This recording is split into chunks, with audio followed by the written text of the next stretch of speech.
Assalamualaikum warahmatullahi wabarakatuh. Halo Sobat Kian Santang, apa kabar untuk kalian semua dimanapun kalian berada? Saya doakan semoga kalian semua selalu ada dalam lindungan Allah Subhanahu wa Ta'ala. Amin.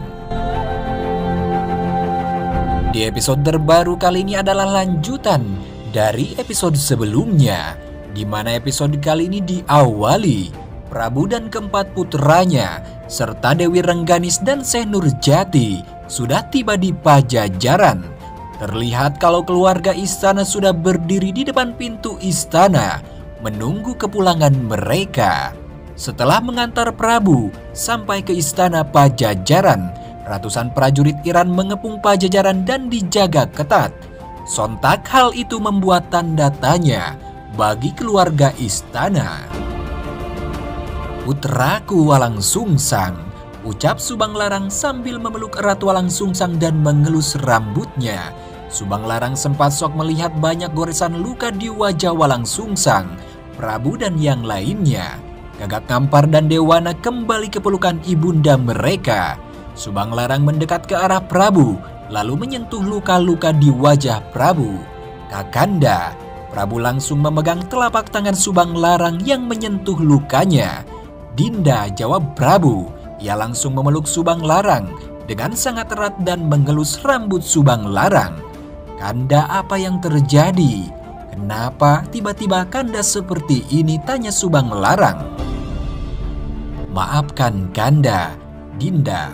Kanda gagal menjaga putra kesayangan kita Kian Santang." "Apa maksud Kanda?" "Putra kita Kian Santang tewas di tangan Raja Iran," ucap Prabu. Benar-benar membuat Subang Larang sangat shock. Matanya terbelalak seakan tak percaya. Ia terdiam di dalam pelukan sang Prabu. Keluarga istana yang mendengar kabar tewasnya Kian Santang turut ikut bersedih. "Kanda juga ingin meminta maaf kepada kalian semua karena Kanda gagal menjadi raja yang baik. Kanda sudah kehilangan semuanya, istana bahkan putraku sendiri," ungkap Prabu diiringi raut wajah kesedihan. Kabar kekalahan Prabu dalam medan pertempuran melawan Raja Iran sudah tersebar luas hingga rakyat Pajajaran sudah mendengar kabar itu. Andai saja Raden Kian Santang tidak memutuskan untuk rehat, pasti tidak akan terjadi seperti ini. Kau benar Kisana. Ini semua karena kita sudah percaya kepada Raden Dewana. Nyatanya ia sudah gagal membawa kemenangan untuk Pajajaran. Selanjutnya, sementara di sisi lain, di medan pertempuran terjadi hal yang sangat tidak masuk akal. Sultan Ardasir ingin mendeklarasikan kemenangannya atas Pajajaran dengan menancapkan bendera Iran. Tiba-tiba sebuah pedang keluar dari asap bekas ledakan bola meriam tadi, lalu menancap di tanah depan Sultan Al-Dasir dan Panglima Basar berdiri. "Bukankah ini pedang milik?" ucap kaget Sultan Ardasir. Tidak lama dari asap bekas ledakan bom meriam tadi muncullah Kian Santang. Ternyata Kian Santang masih hidup dan belum tewas. Memang benar Kian Santang masih hidup, tetapi ia dipenuhi luka-luka yang cukup banyak. Wajahnya terdapat banyak goresan luka dan badannya juga. Kemunculan Kian Santang dari balik asap ledakan benar-benar membuat Sultan Ardasir kaget bukan kepalang. Namun berbeda dengan Panglima Basar. Panglima Basar pun berkata dalam hatinya, "Aku tahu Raden Kian Santang adalah anak yang sangat kuat dan sakti, tidak mungkin dirinya bisa tewas begitu saja." Kian Santang berjalan mengarah ke arah Sultan Ardasir sambil mengelap bekas luka di ujung bibirnya. "Sudah cukup bermain-mainnya Sultan Ardasir. Kini giliranku untuk membalas semua serangan dan kelicikanmu," teriak Kian Santang sembari ia mengeluarkan jurus tapak sancang. Kian Santang pun berlari ke arah Sultan Ardasir menggunakan jurus napak sancang miliknya, lalu ia melompat ke atas pedangnya yang tertancap dan menendang Sultan Ardashir hingga tersungkur jatuh ke tanah. Panglima Basar yang tidak dapat berdiam diri saja melihat rajanya diserang oleh Kian Santang, langsung membelanya. Panglima Basar berdiri di depan Sultan Ardashir untuk melindunginya. "Jikalau kau bertarung menggunakan pedangmu, maka aku juga akan bertarung menggunakan pedangku, Panglima." Setelah sekian lama akhirnya pedang Felix dikeluarkan oleh Kian Santang. Namun ia juga tidak melupakan pedang Julfikarnya. Ia mengambil pedang Julfikarnya dan menancapkannya di tanah. Ini kedua telapak tangan Kian Santang sudah ada 2 pedang sakti yang siap menghantam musuh-musuh Kian Santang. "Tunggu apa lagi, Panglima? Cepat habisi Kian Santang!" teriak Sultan Ardashir. "Baik, Yang Mulia." Tanpa basa-basi lagi, Panglima Basar langsung menyerang Kian Santang menggunakan pedangnya dengan cepat. Kian Santang menahan dan membalas tebasan pedang Panglima Basar. Kali ini Kian Santang bertarung dengan sangat beringas, berbeda dari pertarungan sebelumnya. Hal itu juga dirasakan oleh Panglima Basar. Panglima Basar pun berkata dalam hatinya, "Ada apa dengan Raden Kian Santang? Kenapa tiba-tiba ia bertarung dengan sangat beringas dan penuh amarah?" Tiba-tiba Panglima Basar kehilangan konsentrasinya dan membuat dirinya harus terluka di bagian lengannya akibat tebasan kedua pedang milik Kian Santang. Ia juga dibuat jatuh tak berdaya oleh Kian Santang.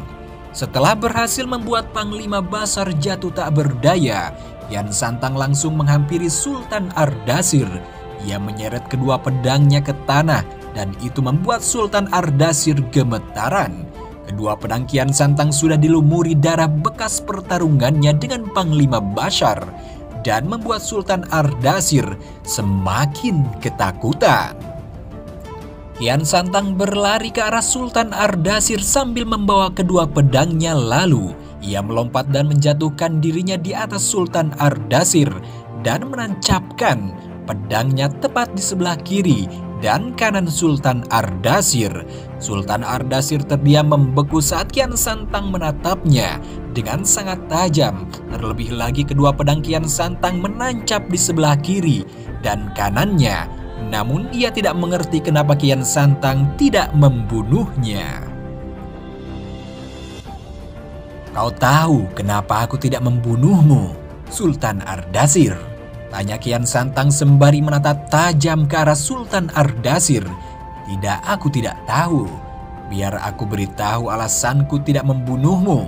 Sekarang juga padahal aku mendapatkan kesempatan itu adalah karena aku menghormati dirimu sebagai orang yang lebih tua dibandingkan diriku. Maka dari itu aku tidak menghabisimu sekarang juga," jawab Kian Santang. Sultan Ardashir hanya diam mendengar jawaban Kian Santang. Kian Santang bangkit dan menjauh dari Sultan Ardashir lalu mengambil kedua pedangnya yang tertancap. Ia menyimpan kembali kedua pedangnya di dalam tubuhnya. Kian Santang berjalan menghampiri bendera Iran yang tertancap lalu mengambilnya. Ia juga mengambil bendera Pajajaran. "Aku Raden Kian Santang, putra dari Prabu Siliwangi, sekaligus putra mahkota kerajaan Pajajaran, telah mendeklarasikan kemenangan untuk Pajajaran. Sekarang kerajaan Iran berada di bawah pemerintahan Prabu Siliwangi dan berada di bawah pengawasan Pajajaran. Sultan Ardashir akan tetap menjadi raja kerajaan Iran, namun pangkatnya tidak akan lebih tinggi dibanding pangkat ayahandaku, Prabu Siliwangi. Setiap keputusan yang ia ambil akan dibicarakan terlebih dahulu dengan penjabat Pajajaran, barulah saat itu ia bisa mengambil keputusan. Iran adalah kerajaan bawahan Pajajaran sekarang dan sampai seterusnya. Jikalau Iran masih berani mengangkat senjatanya melawan Pajajaran, maka aku tidak akan segan-segan untuk turun tangan melawannya, riak lantang Kian Santang kepada seluruh prajurit Iran dan di depan Sultan Ardashir. Sultan Ardashir tidak dapat berbuat banyak selain diam. Panglima Basar juga sama. Sebelum pulang ke Pajajaran, Kian Santang menghampiri Sultan Ardashir terlebih dahulu. Camkan baik-baik kata-kataku ini, Sultan Ardashir. Jikalau kau berani sekali lagi untuk mengangkat senjata melawan Pajajaran, maka aku tidak akan segan-segan untuk melawanmu kembali. Dan sebelum kau berpikir untuk menyerang Pajajaran kembali, kau harus ingat kalau Iran sekarang berada di bawah pengawasan ayahandaku. Dan Iran sekarang adalah kerajaan bawahan Pajajaran. Ayahandaku mempunyai hak penuh atas semua pasukanmu, karena kau sekarang adalah raja bawahan dari ayahandaku. Ungkap Kian Santang sembari menatap dingin ke arah Sultan Ardashir. Bagaimana kelanjutan ceritanya kita saksikan di episode selanjutnya. Sekian, terima kasih untuk kalian semua yang sudah menyaksikan video ini. Mohon maaf bila banyak kesalahan. Mimin pamit, wassalamualaikum warahmatullahi wabarakatuh. Sampurasun karuhun.